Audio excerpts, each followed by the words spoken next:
इस वीडियो में हम बात करेंगे 5.3 सॉल्यूशन पार्ट 3 क्वेश्चन नंबर 15 से लेकर 20 तक के क्योंकि ये क्वेश्चन ना थोड़े अलग हैं, वर्ड प्रॉब्लम बेस्ड क्वेश्चन होंगे यहाँ पर। अक्सर ऐसे क्वेश्चन एग्जाम में केस बेस में आते हैं, ठीक है। दूसरी बात, इन क्वेश्चन में एक लैंग्वेज लिखी मिलेगी आपको, वर्ड प्रॉब्लम्स को बोलते हैं। उनमें कहीं भी ऐसा आपको लिखा हुआ डायरेक्ट नहीं मिलेगा कि एपी का क्वेश्चन है, इसलिए मैं इसको अलग से ही करवा रहा हूँ। मतलब अब तो जो हमने क्वेश्चन किए हैं उनमें सब में लिखा आता था एपी या फिर ए या एन या ए एल या एस एन या डी, तो या फिर एपी बनी हुई आती थी ऐसे 8,3,5 इस तरह बनी हुई आती थी। मतलब देखते ही पता चल जाता था कि हाँ ये क्वेश्चन एपी का है। मगर जो ये 6 क्वेश्चन हम करने वाले हैं, इनमें पहले आपको क्वेश्चन को पढ़ना पड़ेगा, लैंग्वेज को समझना पड़ेगा, फील करना पड़ेगा, और जब आपको फीलिंग आएगी कि हाँ ये एपी का क्वेश्चन है, तभी तो उसको आगे करेंगे ना कि हाँ एपी का है। क्योंकि एग्जाम में कोई डायरेक्ट लिखा आता है क्या कि ये क्वेश्चन एपी से आया है, नहीं। तो जो हमने अब तक किए हैं वहाँ तो देखते ही पता लग रहा था कि हाँ क्वेश्चन एपी का है, देखते ही पता चल रहा था। इनमें आपको देखते ही पता नहीं चलेगा, पहले पढ़ना है, क्वेश्चन की लैंग्वेज समझनी है, और फिर ये पहले देखेंगे कि हाँ एपी है भी या नहीं है, उस एपी का ए क्या है, उसका डी क्या है, क्या वो पूछ रहा है, ए एन पूछ रहा है हमसे या एस एन पूछ रहा है हमसे, ठीक। तो इम्पोर्टेंट भी होते हैं ये, क्योंकि ये केस बेस में आते हैं क्वेश्चन इस तरह के, और समझने के भी हैं, इनमें बहुत कुछ समझने के लिए है, ठीक। तो हम शुरू करते हैं क्वेश्चन नंबर 15 सबसे पहले। तो सबसे बड़ा खेल है लैंग्वेज को पढ़ना, लैंग्वेज को समझना, ठीक। और मैं ये भी बता दूं, अक्सर इन क्वेश्चन को बच्चे छोड़ देते हैं एग्जाम में, लेकिन मेरी राय है कि आप इनको बिल्कुल मत छोड़ना। जो क्वेश्चन आप छोड़ते हो ना इस तरह के, वो सच में क्वेश्चन सीखने वाले होते हैं। जो क्वेश्चन ऊपर के हैं वो तो सभी कर लेते हैं, उनमें क्या है, ये है ना वो करने की, तो मेन ये वाले क्वेश्चन तो करो, इनको करो। तो देखते हैं क्या कह रहा है ये। एक कॉन्ट्रैक्ट ऑन कंस्ट्रक्शन जॉब, किसी कंस्ट्रक्शन जॉब पर कोई कॉन्ट्रैक्ट लिया किसी ने, जॉब स्पेसिफाई है penalty for delay of completion beyond a certain date as follows ₹200 for the first day and ₹250 for the second day, ₹300 for the third day, etc. The penalty for each succeeding day being ₹50 more than for preceding day. How much money the contractor has to pay as penalty if they delay the work by 30 days? ठीक। तो अभी आपको मुझे पता है कुछ समझ में नहीं आया होगा, तो पहले चलो मैं आपको समझाता हूँ कि क्या हो रहा है एक्चुअल में, क्या हो रहा है सिंपल भाषा में एकदम, क्योंकि हमको लैंग्वेज सारा खेल जो है वो लैंग्वेज का है, वर्ड प्रॉब्लम का समझने का है उसको। तो ये कुछ नहीं कह रहा है, एक कंस्ट्रक्शन साइट है जहाँ पर कोई वर्क चल रहा है, एक कॉन्ट्रैक्ट लिया किसी आदमी ने, ठेकेदार ने, कॉन्ट्रैक्टर, ठीक। एक कॉन्ट्रैक्टर है, इस कॉन्ट्रैक्टर ने कॉन्ट्रैक्ट लिया कि भाई मैं आपका ये वर्क पूरा कर दूंगा, और एक डेट फिक्स कर दी गई कि भैया मेरा वर्क आप 15 तारीख तक पूरा कर देना। क्या डेट फिक्स कर दी हमने? 15। लेकिन फिर ये भी तय हुआ कि अगर आपने वर्क 15 तारीख तक कंप्लीट नहीं किया तो फिर नेक्स्ट डे से आपके ऊपर पेनल्टी लगनी शुरू हो जाएगी। और पेनल्टी इस तरह से लगेगी कि जो अगर आपका वर्क एक दिन लेट होता है, मतलब अगर आपको 15 तक वर्क करना था, 15 तक आपने नहीं किया, 16वां दिन के आप ले रहे हैं, तो पेनल्टी जो फर्स्ट डे होगा पेनल्टी के लिए वो होगा ₹200, ठीक है। अगर एक दिन लेट करते हैं, अगर आप वर्क 2 दिन लेट करते हो तो पेनल्टी ₹50 बढ़ जाएगी। अब पेनल्टी हो जाएगी 250 अगले दिन के लिए। ये पेनल्टी तो पहले दिन के लिए है, फर्स्ट डे, ये पेनल्टी पहले दिन के लिए है, ये तो देनी है। अगले दिन आपको 250 और भी देने पड़ेंगे साथ में। Second day, first day, second day, आज की पेनल्टी 200, कल की पेनल्टी 250। आपने 3 दिन काम लेट किया तो ₹50 और बढ़ जाएंगे आपकी पेनल्टी में। अब आपको देने पड़ेंगे तीसरे दिन के नाम के ₹300, ठीक। तो सपोज दैट अगर कोई आदमी 3 दिन काम लेट कर देता है तो उसको टोटल कितनी पेनल्टी पे करनी पड़ेगी? पहले दिन की पेनल्टी प्लस दूसरे दिन की पेनल्टी प्लस तीसरे दिन की पेनल्टी, ये उसको पे करनी पड़ेगी। समझ आ रही है बात? तो अब एक बार फिर से पढ़ते हैं लैंग्वेज को समझने के लिए। A contract on construction job specify a penalty for delay of completion beyond a certain date as follows ₹200 for first day, ₹250 for second day, ₹300 for third day, etc. The penalty for each succeeding days by ₹50 succeeding preceding day more than for the preceding day. जो penalty है वो पिछले दिन से ₹50 ज़्यादा है, ठीक। तो जैसे कि मैंने आपको ये सब समझा दिया है, आपको समझ में आ गई होगी बात। तो वो कह रहा है कि अगर वो कॉन्ट्रैक्टर 30 दिन काम लेट कर दे, 30 दिन, ये प्रक्रिया जारी रहेगी कब तक? 30 डे तक, 30 दिनों तक ऐसा ही हुआ। पहला दिन पेनल्टी, दूसरे दिन की एडी, 30 दिन की ये रही, फिर 350, फिर 400, फिर 350, तो 30 दिनों तक कितनी पेनल्टी देनी होगी ये बताना है क्वेश्चन में कि 30 दिनों के लिए कितनी पेनल्टी देनी होगी। तो सिंपल सी बात है, द गिवन पेनल्टीज 200, 250, ये सब रफ है, वैसे इसको रफ करूँगा अभी। The given penalties are in the form of an AP as below. पहली पेनल्टी ₹200, दूसरी पेनल्टी ₹250, तीसरी penalty ₹300 and so on up to 30 days.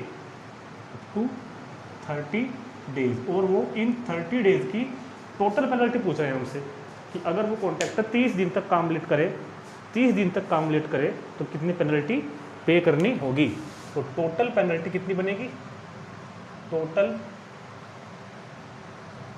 Penalty कितनी बनेगी 200 प्लस 250, अब प्लस कर देंगे ना इसको, प्लस 300 और प्लस कब तक, up to 30 term, up to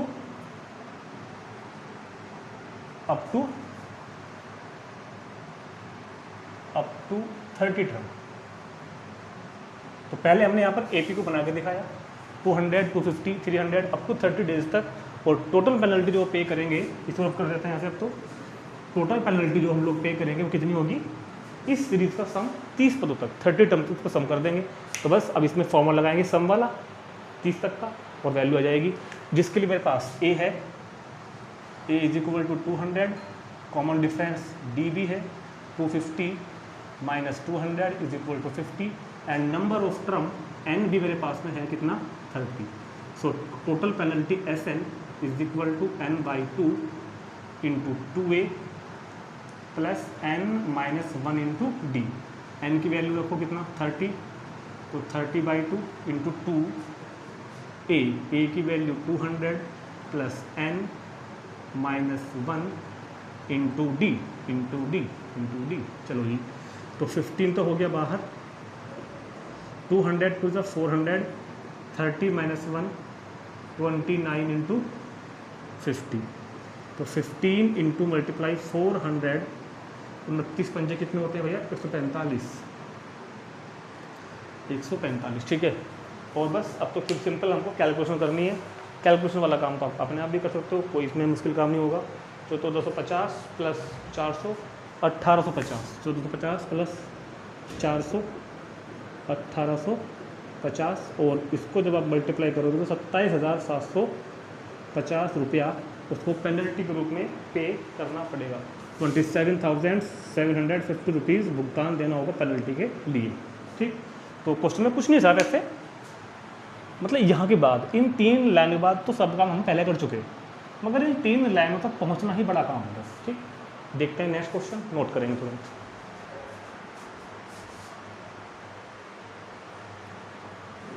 ये क्या हो रहा है मेरे भाई, नीचे हो ना, नीचे हो, ऐसे ऐसे ऐसे ऐसे बहुत जुड़ा ऐसे।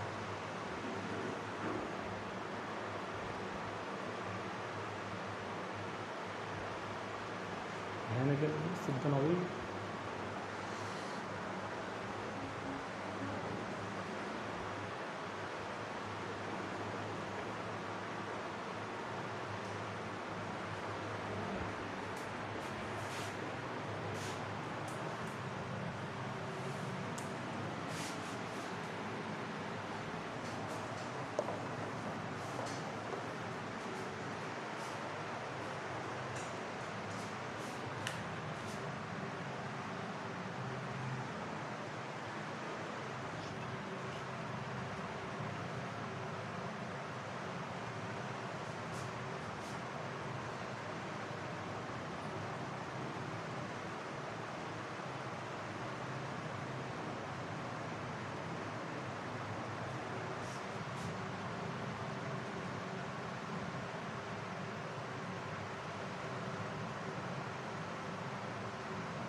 क्वेश्चन नंबर 16 देखते हैं। ए सम of ₹700 is to be used give 7 cash prizes to students of the school for their overall academic performance। किसी स्कूल के 7 स्टूडेंट्स को 700 रुपये का प्राइज़ देना है हमको, ठीक है, जिन्होंने अपने स्कूल में ओवरऑल एकेडमिक परफॉर्मेंस में अच्छा किया है, ठीक है। Each prize is ₹20 less than its preceding prize, find the value of each prize. सुनो मेरी बात ध्यान से। टोटल स्टूडेंट्स कितने हैं हमारे पास? 7। टोटल जो स्टूडेंट्स कितने हैं? 7। और टोटल जो अमाउंट है जो मुझे इन 7 बच्चों को देना है वो 700। हर एक को 700 रुपये देने, टोटल अमाउंट ही 700 रुपये है। और ये 700 रुपये मुझको 7 बच्चों में डिवाइड करने हैं। एक को फर्स्ट प्राइज़ दूंगा, एक को सेकंड प्राइज़, फिर थर्ड प्राइज़, फिर फोर्थ प्राइज़, फिर फिफ्थ प्राइज़, फिर सिक्स्थ प्राइज़, फिर सेवन्थ प्राइज़, ठीक है। तो क्वेश्चन ये है कि एक स्कूल में एकेडमिक परफॉर्मेंस अच्छा करने पर 7 स्टूडेंट को प्राइज़ डिस्ट्रीब्यूट करने हैं और टोटल जो अमाउंट स्कूल के पास है वो 700 रुपये का है। देने इस तरीके से हैं, ऐसे नहीं देने कि 100 दे दो, ऐसे नहीं देने इस तरीके से हैं कि जो प्राइज़ फर्स्ट स्टूडेंट्स को मिलेगा, जो फर्स्ट आया है, मान लीजिए आमतौर पे कि फर्स्ट स्टूडेंट को मिले हैं 200 रुपये, वैसे मान लिया, तो दूसरे को इससे 20 कम मिलेंगे। सेकंड जो थर्ड आया है उसको 20 और कम मिलेंगे, जो फोर्थ आया है उसको 20 और कम मिलेंगे। इस तरह देने हैं कि फर्स्ट प्राइज़ वालों को जो अमाउंट मिलेगा उससे 20 रुपये कम करते हुए अगले प्राइज़ वाले को मिलते चले जाएंगे। इस तरह से हमको ये 7 प्राइज़ देने हैं। तो what will be the amount of each prize, इन 7 के 7 प्राइजेस का मेरे को अमाउंट बताना है कि कितना कितना मिला, ठीक। तो late the cost of first price, हमने क्या मान लिया पहले, late the cost of first price, जो पहला प्राइज़ दिया हमने बच्चों को, जिसको फर्स्ट मिला है, जो फर्स्ट आया है उसको मिला है X रुपये। Let the cost of first prize भी ₹X, then the cost of next prize का कॉस्ट कितनी हो जाएगी भाई, दूसरे वाले की X - 20, थर्ड वाले की X - 40, कोमा, इससे अगले में X - 60, इससे अगले में X - 80, इससे अगले में X - 100, इससे अगले में X - 120। देखो 7 पूरे हो गए क्या, first prize, second prize, third, fourth, fifth, six, seventh. तो 7 के 7 प्राइज़ हमने बच्चों को दे दिए, ये अमाउंट है, ठीक। तो यहाँ से मेरे पास AP बन के आ रही है, क्योंकि कॉमन डिफरेंस तो -20 हो गया ना, 20 रुपये कम करते गए सब में। तो AP क्या बनी, first term X, second term, third term, fourth term, fifth term, sixth term, seventh term. ये 7 के 7 प्राइज़ हमने बच्चों को दे दिए, जो कि एक AP बना रहे हैं, which is an AP, this is an AP, this is an AP with, ये एक AP है जिसका फर्स्ट टर्म तो कितना है X, कॉमन डिफरेंस कितना है इसका, क्योंकि 20 रुपये कम हुए हैं, कम, तो कॉमन डिफरेंस है -20। नंबर ऑफ टर्म, यहाँ से आता टर्म कितने हैं 7, और लास्ट टर्म क्या है इसका X - 120। ये सब डिटेल हमारे पास में है और हमारे पास इन सब का सम भी है। तो टोटल 700 रुपये तो हैं, इन सारे प्राइजेस का सम 700 तो आएगा ना। SN कितना है यहाँ पर, ₹700, क्योंकि टोटल जो अमाउंट है वो 700 है, ठीक। तो फॉर्मूला लगाते हैं, n/2 × A + L = 700। n की वैल्यू 7 टर्म है, /2, A की वैल्यू X प्लस L की वैल्यू X - 120 = 700। X और X कितना हो जाएगा, 2X माइनस के 120, और ये ले जाओ इधर 2 मल्टीप्लाई में ऊपर और 7 अपॉन में, तो ये इससे होगा 100 टाइम। तो 2X माइनस के 120 = 200, तो 2X = 320, 2 गया अपॉन में, तो S = 160, तो X की वैल्यू 160। X की वैल्यू 160 मीन्स फर्स्ट प्राइज़ का अमाउंट आ गया 160। So cost of each prize, 7 के 7 प्राइज़ की कॉस्ट, पहले वाली कितनी है 160 जो कि आया है, और फिर बाकी उससे 20 कम है। दूसरे वाला 140, तीसरे वाला 120, इसके बाद 100, इसके बाद 80, इसके बाद 60, इसके बाद 40। चेक करो 7 हो गएगा, 1 2 3 4 5 6 7। तो ये 7 प्राइज़ हैं, हर एक प्राइस 20 रुपये कम करके आया, और टोटल चेक करना 700 ही आएगा इनका। तो नोट करेंगे और देखते हैं क्वेश्चन नंबर 17।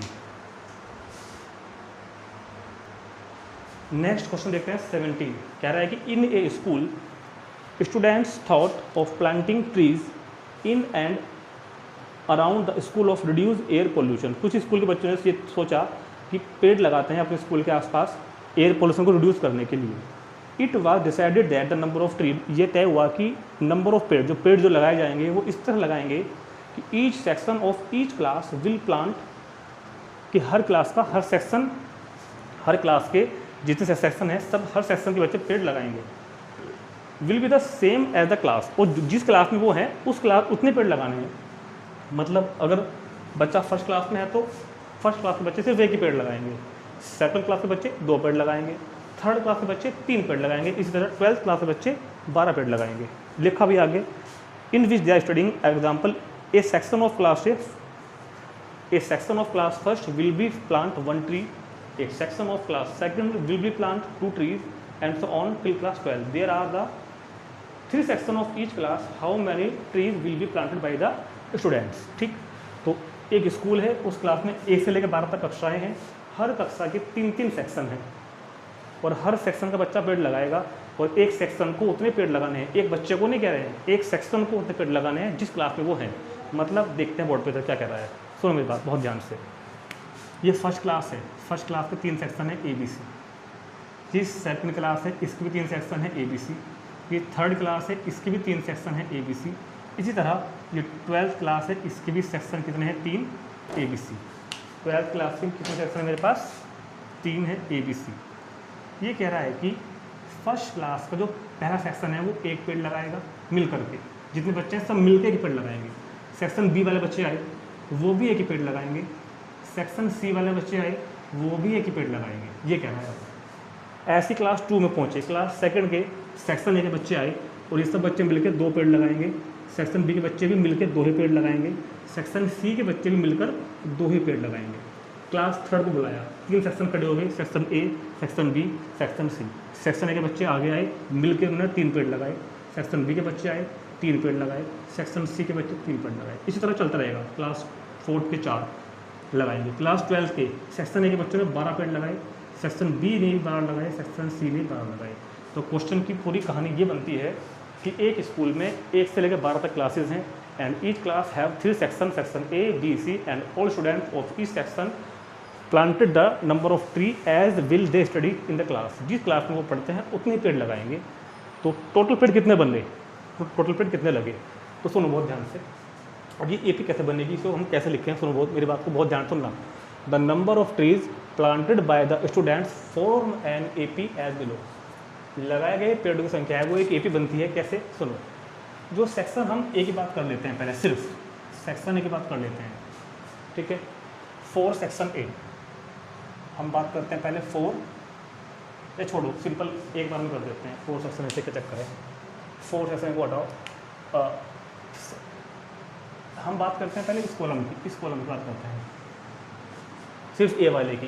क्लास A के सेक्शन A ने 1 पेड़ लगाया, क्लास 2 के सेक्शन A ने 2 पेड़ लगाए, क्लास 3 के सेक्शन A ने 3 पेड़ लगाए और इसी तरह चलता रहा काम। क्लास 12 के सेक्शन A ने 12 पेड़ लगाए। तो पूरे स्कूल के सेक्शन A ने ही पेड़ लगाए, पूरे स्कूल के सेक्शन A ने लगाए ये पेड़। और इसको क्या कर दो अब आप 3 टाइम कर दो बाहर इक्वल टू, तो नंबर ऑफ पेड़ इज इक्वल टू ये हो गया भाई जो अंदर लिखा हुआ है। तीनों के लिए ये बात हो जाएगी, उसको थ्रेस कर दिया हमने सेक्शन A, B, C।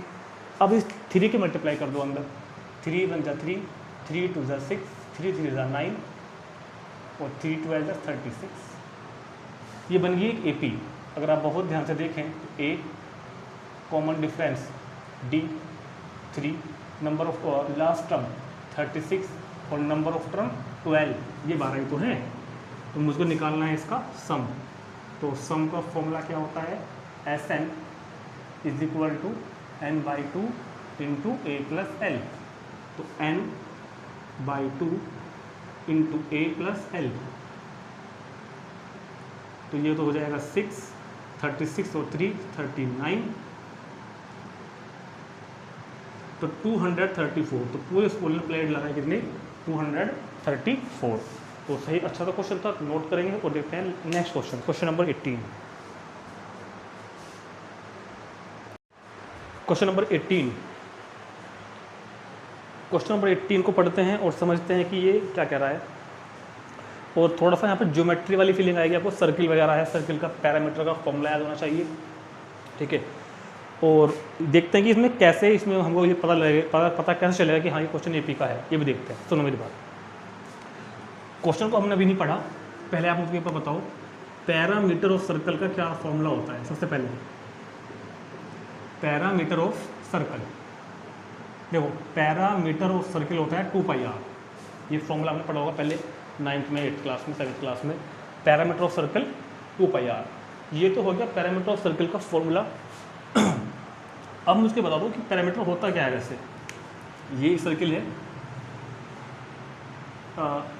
इसका जो पैरामीटर होगा ना p मीन्स पैरामीटर, वो होगा 2πr। लेकिन इसे पैरामीटर है कहाँ, क्योंकि जब तक हमको ये नहीं पता होगा ना कि पैरामीटर होता क्या है एक्चुअल में, कहाँ है पैरामीटर, तब तक हम ये क्वेश्चन नहीं कर पाएंगे। और आधे से ज़्यादा बच्चों को नहीं पता होता कि सर्किल में एक्चुअल में पैरामीटर होता क्या है। पैरामीटर का फॉर्मूला सारी दुनिया को याद है, मगर होता क्या है वो नहीं पता। जो बीच का पोर्शन है ना, इसको बोलते हैं सर्कुलर एरिया। ये बीच का जो पोर्शन है ये सर्कल का एरिया होता है। और जो ये रिंग बना हुआ है, जो ये मार्कर से ब्लैक बना हुआ है, इसकी यहाँ से लेके और ये है पूरी लेंथ, इस लेंथ को मेजर कर लो, जिसको हम लोग सर्कमफ्रेंस बोलते हैं। इस सर्कमफ्रेंस की जो लेंथ है, यहाँ से लेकर यहाँ तक की जो लेंथ है सर्कमफ्रेंस की, उसको बोलते हैं पैरामीटर। तो इस सर्कल की पैरामीटर मतलब इस आर्क की लेंथ को बोलते हैं पैरामीटर, ठीक। अब ये बात तो होगी किसके लिए, सर्किल के लिए। अगर इस सर्किल को मैं एक सेमी सर्किल कह दूँ कि ये एक सेमी सर्किल है, अगर ये सर्किल है एक, ये तो क्या है एक सर्कल, और हम कहते हैं कि सर्किल ना हो गए एक सेमी सर्किल है। क्या है, सेमी सर्किल, जो आपको अब दिखाई दे रहा होगा बोर्ड पर। इस सेमी सर्किल की इसकी पैरामीटर कितनी हुई, मतलब कि ये सिर्फ इतना पोर्शन, इसको बताओ यहाँ से, ये क्या है इसकी पैरामीटर। तो इसकी पैरामीटर क्या हो जाएगी, पूरे पैरामीटर की हाफ। भाई पूरे पैरामीटर की 2πr, तो आधे पैरामीटर की हाफ कर देंगे तो πr। तो एक तो आपको ये फॉर्मूला याद रखना है कि perimeter of semicircle, perimeter of कितना, semicircle, perimeter of semicircle कितना होता है, πr। सबसे पहले आप ये बात नोट कर लो कि मैं इसके यहाँ से रब करने वाला हूँ, फिर मैं क्वेश्चन पढ़ूंगा उसके बाद। Parameter of circle 2πr, parameter of semi circle πr, note करेंगे। फिर देखते हैं क्या कह रहा है क्वेश्चन में आगे। चलो जी, पैरामीटर ऑफ सर्किल मेरे पास πr आ गई। चलो जी, अब देखते हैं क्या कहता है क्वेश्चन में। A spiral is made up of successive semicircle, एक स्पाइरल बना हुआ है। स्पाइरल मतलब जैसे मोर्टिन होता है, गोल मोर्टिन, या आजकल कॉपी भी आती है, रजिस्टर आता है स्पाइरल वाला, ऐसे गोल सर्कल का, ठीक। तो ये एक स्पाइरल बना हुआ है सेमी सर्किल से, पहला सेमी सर्किल, फिर दूसरा, फिर तीसरा, फिर चौथा, फिर ऊपर चल रहा है। इस तरह से एक ऐसे राउंड होते होते होते होते एक स्पाइरल बना हुआ है सेमी सर्किल से। इनकी जो लेंथ है, sorry, with centres alternately at A and B, इनके सेंटर्स एक के बाद एक, पहले वाले का सेमी सर्किल सेंटर ए पे है, अगले वाले का बी है, इस तरह से चल रहा है आगे। और इनके जो रेडियस हैं, देखो रेडियाई वर्ड होता है रेडियस का प्लूरल, रेडियस मतलब एक के लिए रूप लिखते हैं, जब एक से ज़्यादा होंगे तो बोलेंगे रेडियाई। इन सेमी सर्किल की जो रेडियाई हैं, radii of semi circles are given है बुक में 0.5 सेंटीमीटर, दूसरे की 1 सेंटीमीटर, तीसरे की 1.5 सेंटीमीटर, चौथी की 2 सेंटीमीटर। तो इनकी रेडियाई 0.5 के डिस्टेंस से बढ़ रही है, पहले की 0.5, दूसरे की 1, तीसरे की 1.5, चौथे की 2, इस तरह से आगे। तो पूरे स्पाइरल की लेंथ बतानी है, what is the length of such A spiral makeup of 13 consecutive semi circle. इस तरह के 13 सेमी सर्किल को जोड़कर जो स्पाइरल बनाया गया है, उसकी लेंथ बतानी, पूरी की लेंथ कितनी होगी। पाई की वैल्यू ले सकते हैं 22/7। अब बहुत ध्यान से बात सुन लो, इस फिगर को हम करते हैं रिकन्स्ट्रक्ट, दोबारा बनाते हैं एक बार, और ध्यान सुनना मेरी बात, बहुत ध्यान से, ठीक, बहुत ध्यान से। हमने प्रकार लाई, प्रकार कंपास बोलते हैं, पेंसिल लगाई, सेंटर कितना लिया मैंने, ए पे मैंने नोक रखी कंपास की, और पेंसिल मैंने रखी यहाँ पर, और मैंने ये बनाया एक सेमी सर्किल, बन गया। ये क्या बन गया, एक सेमी सर्किल, जिसकी रेडियस कितनी है 0.5, पहले वाली रेडियस 0.5। तो इसकी पैरामीटर कितनी होगी, बताओगे कि इसकी पैरामीटर कितनी होगी, इस पहले वाले सर्किल की पैरामीटर कितनी होगी, πr, पहले सेमी सर्किल की पैरामीटर कितनी होगी, पाई। अभी तो बताया भाई, पैरामीटर मतलब इस आर्क की लेंथ, और फॉर्मूला मैंने आपको अभी बताया था थोड़ी देर पहले, पाई आर। ठीक, अब आता है ये नीचे वाला दूसरा सेमी सर्कल, ये आ जाएगा नीचे वाला दूसरा सेमी सर्कल, इसकी रेडियस 1 है, अगले की रेडियस कितनी है 1, तो इसकी भी कितनी हो जाएगी पाई आर। अब मैं क्या कर देता हूँ, इसको R1 कह देता हूँ, इसको R2, क्योंकि ये पहले के लिए है, ये रेडियस पहले की है R1, दूसरे की R2। यहाँ पहुँच गया हूँ मैं भैया। ठीक, अब तीसरा सेमी सर्कल, समझ रहे हैं ना, तीसरा सेमी सर्कल, इसकी रेडियस कितनी है 1.5, तो इसकी लेंथ कितनी होगी पाई आर, मतलब पाई आर 3।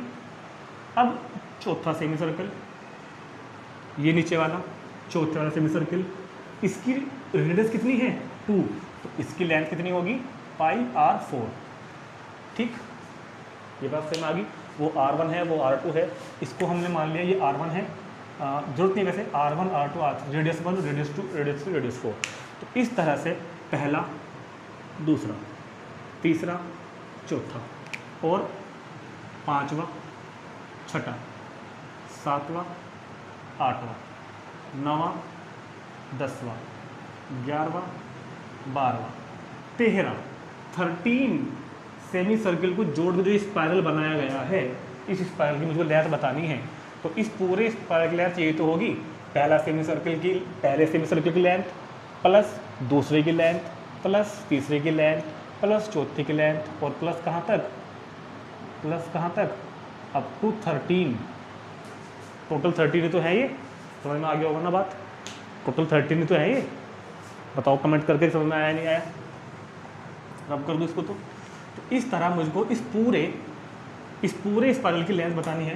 तो मैंने क्या किया, बहुत अच्छी तरीके से आपको एक एक सेमी सर्किल की, पहला सेमी सर्किल पाई आर, दूसरा पाई आर, R1 R2 R3, और अप टू कब तक, up to 13 semi circle, up to 13 semi circles.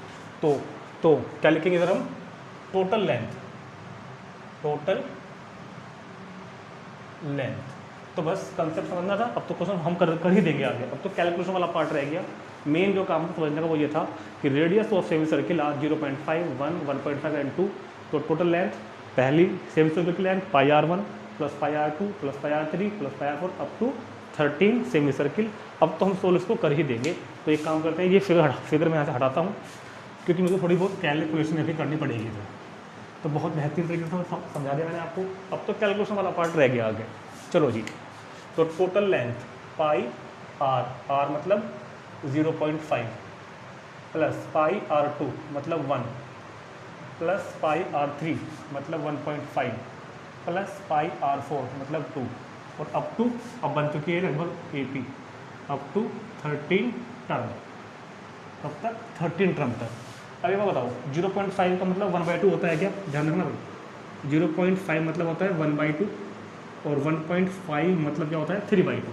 Points remove करके फ्रैक्शन में ले आओ, तो मतलब पाई इंटू 1/2, पाई की गणना करोगे तो पाई, और ये क्या बन जाएगा पाई इंटू 3/2, और ये क्या हो जाएगा 2 पाई, और अप टू कितना 13 टर्म। तो पाई/2 plus pi plus 3π/2 plus 2 pi up to 13 term. अब ये AP भी है कि नहीं, ये भी चेक कर लो एक बार। अभी हमने किसने बताया कि ये AP है, केवल इनको देख के बस सोच लेना, रेडियस तो AP में है, क्या सेमी सर्किल की जो सर्कमफ्रेंस है वो भी AP में है। देखो ये हाफ है, ये हाफ, ये फुल मतलब 1, ये आधा, ये 1, ये 1.5, ये 2, तो AP तो हो गई ना ये वाली। इस AP के 13 टर्म का सम बताना है मुझको।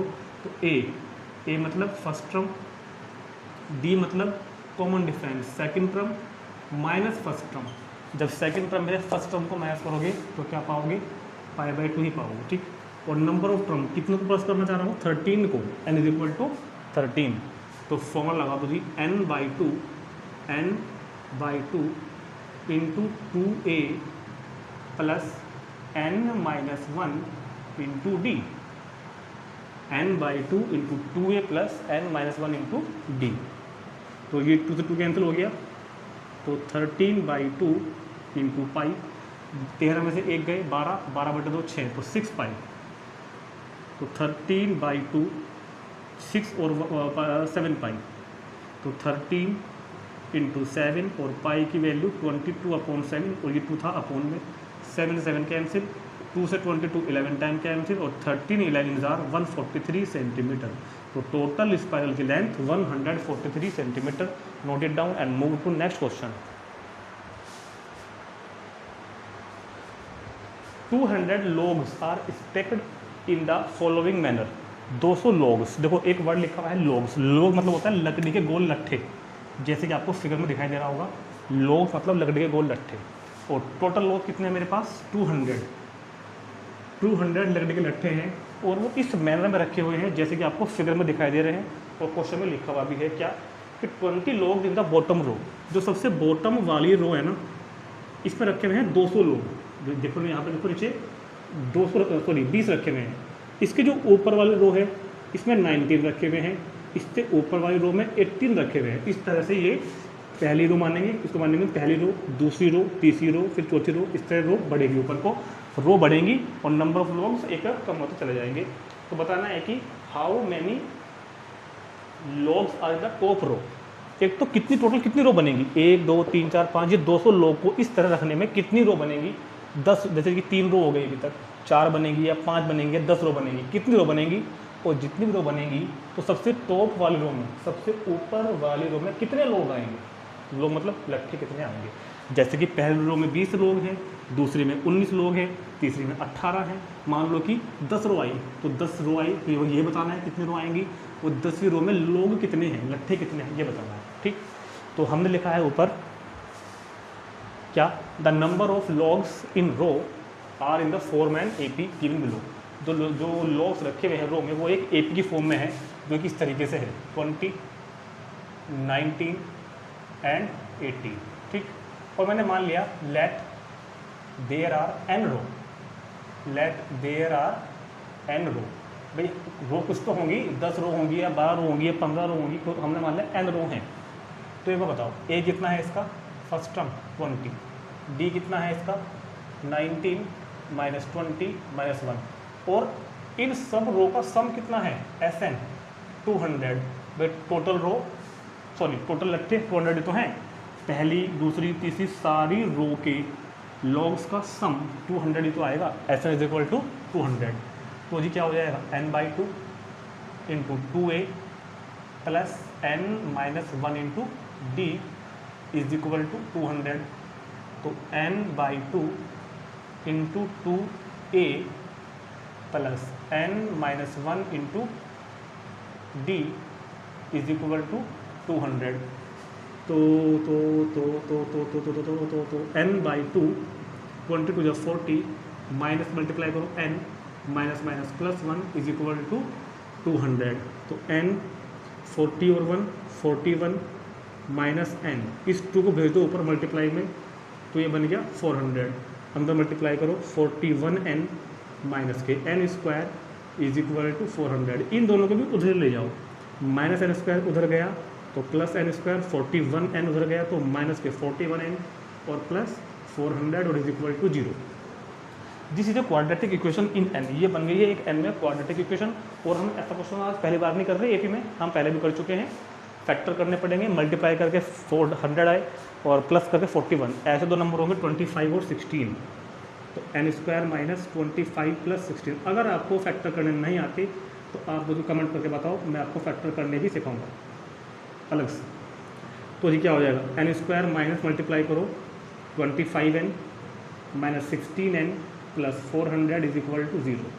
यहाँ से n कॉमन लिया मैंने तो n माइनस 25, 16 कॉमन लिया तो n minus 25 is equal to 0।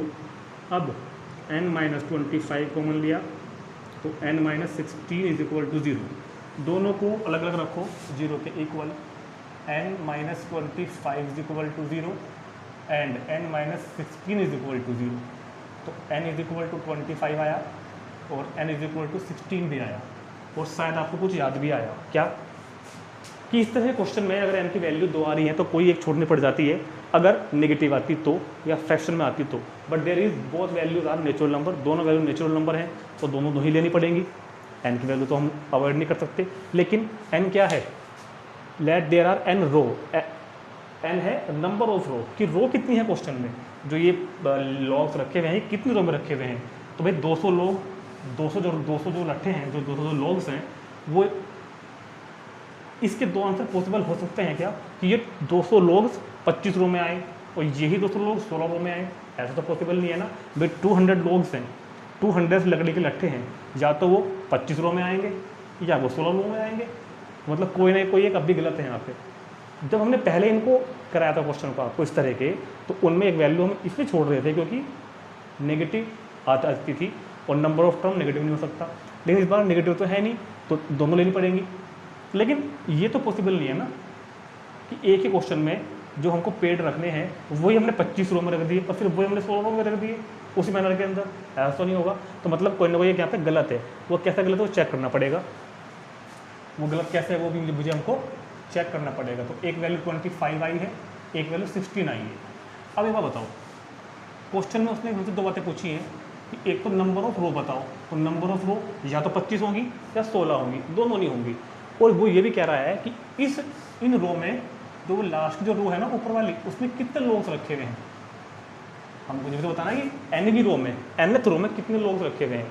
तो एक बार वो भी फाइंड कर लेते हैं, ठीक। तो सुनो, ए एन मतलब ए एन निकालना है, ठीक। दो पार्ट बना लो, number of logs, number of logs in 25th row. अगर हम 25 को कंसिडर करें तो number of logs in 25th row, 25वीं रो में कितने लोग हैं, उसका फॉर्मूला होगा A25, ए होगा एन टर्म, उससे A + 24D। और अगर हम 16 को कंसिडर करें तो इसको भी देख लेते हैं एक बार, number of logs in 16th row मतलब A16, तो A + 15D, ठीक। सोल्व करते हैं, चलो आगे। ए की वैल्यू रख दो, कितनी थी ए की वैल्यू 20, और 24 इंटू डी की वैल्यू -1, तो 20 - 24 मतलब -1, तो मतलब 25वीं रो में -4 लोग हैं। अगर हम इसको पकड़ें तो A + 15D, तो 20 - 15 = 5, तो 16वीं रो में 5 लोग हैं। तो आपको कौन सी बात सही लगी देखने में, इस क्वेश्चन में पहली रो में 20, उसके ऊपर 19, उसके ऊपर 18, उसके ऊपर 17, 25 रो तक चले गए, और 25वीं रो में कितने लोग हैं -4। अरे भाई लोग्स की संख्या -4 हो सकती है क्या, नंबर ऑफ लोग नेगेटिव हो सकते हैं क्या, नंबर ऑफ लोग नेगेटिव तो नहीं हो सकते ना, तो ये तो होगा रिजेक्ट। ये पूरा केस यहाँ से यहाँ तक का पूरा केस रिजेक्ट, ना तो इनके वैल्यू 25 कंसिडर की जाएगी और ना ही ये वाला रिजेक्टेड। हाँ ये सही है, 16 रो होंगी, पहली रो में 20 है, उसके ऊपर 19 है, उसके ऊपर 18 है और लास्ट तक 16 रो है, और 16वीं रो में 5 लोग हैं, ये सही है। So there are 16 row, there are 16 row and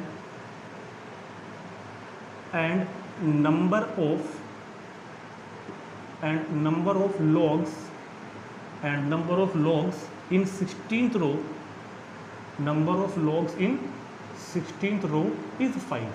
तो कुल मिला के यहाँ पे 16 रो हैं और 16वीं रो में 5 लोग रखे गए हैं। चलते हैं नेक्स्ट क्वेश्चन पर। लास्ट क्वेश्चन है 20, और ये देखने में ही अजीब सा लगेगा, नहीं तो फिर कुछ नहीं है। अगर आपने लैंग्वेज एक बार समझ ली, लैंग्वेज समझनी है और कुछ नहीं करना, ठीक। आपको एक फिगर दिखाई दे रही होगी कि एक बच्चा, एक लड़की भाग रही है, एक बाल्टी रखी हुई है, बकेट और कुछ आलू रखे हुए हैं, ठीक। तो थोड़ा सा हम इसको यहाँ बनाते हैं और समझाने की कोशिश करते हैं आपको कि क्या कह रहा है। तो इधर एक बकेट रखी हुई है, ये बकेट मतलब बाल्टी, ठीक है। और ये एक पोटैटो मतलब आलू, पोटैटो मीन्स पी मतलब पहला आलू, P2 मतलब दूसरा आलू, तीसरा मतलब तीसरा आलू। इस तरह से आलू रखे हुए हैं, आलू मतलब पोटैटो, ठीक है। जो एक पोटैटो रेस है, रेस इस तरह की है कि ये कंपटीटर है जो कि एक लड़की है, उसको दौड़ना है और दौड़ कर ये आलू उठा उठा के बाल्टी में गिरने हैं, बाल्टी में डालने हैं, ठीक।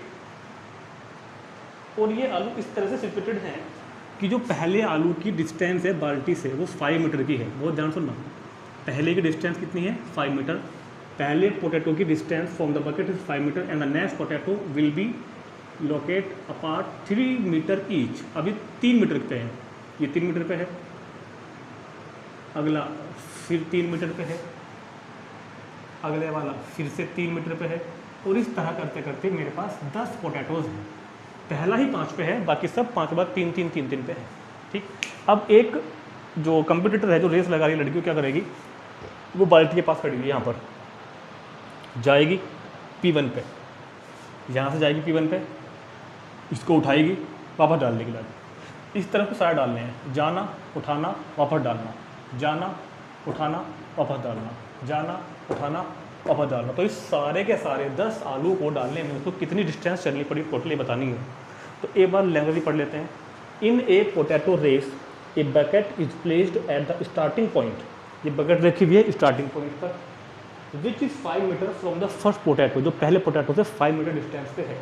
And the other potatoes are placed 3 metre apart in a straight line, all बाकी पोटैटोज 3 मीटर डिस्टेंस पे हैं। There are in potatoes in the line, C figure दे सकते हैं आप।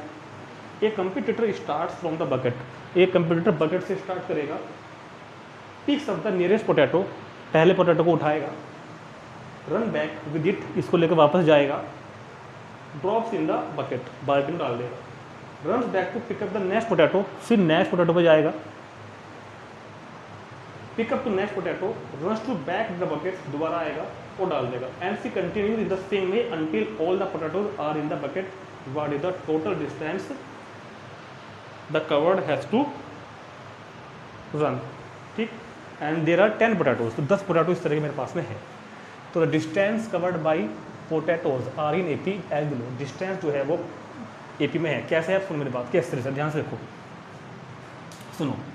कंपटीटर यहाँ पे है, मान लो लड़की यहाँ पे है, तो यहाँ से चली पहले वो, यहाँ तक आई, तो ये कितनी डिस्टेंस चली 5, सिर्फ जाने में, सिर्फ जाने में कितनी डिस्टेंस चलनी पड़ी उसको 5 जाने में। अब आलू उठाया, वापस आई और डाल दिया, ये डाल दिया। तो पहला पोटैटो उठाने के डालने में उसको डिस्टेंस कितनी चलनी पड़ती है 5 + 5, पहले जाना फिर वापस आना। अभी वो कहाँ पे है, अब वो यहीं पे ही है, ठीक।